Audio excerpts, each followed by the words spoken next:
So today I'm going to McDonald's to get me some caffeine, and this is some flooding along the way to town where McDonald's is.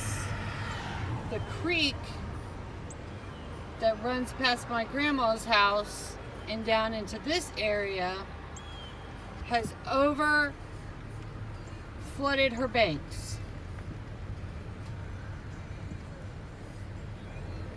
It's kind of scary to think about that it could get up in the road soon. And oh, well, it's way over the road here on Wolverine. I think I'm gonna take a little video of that. So over here is the road to Wolverine, and you can see that it is flooded out.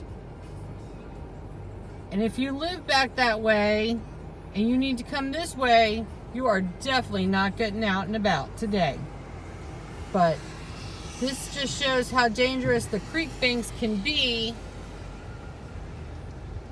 And I hope we don't have a flood like this at my grandma's house today.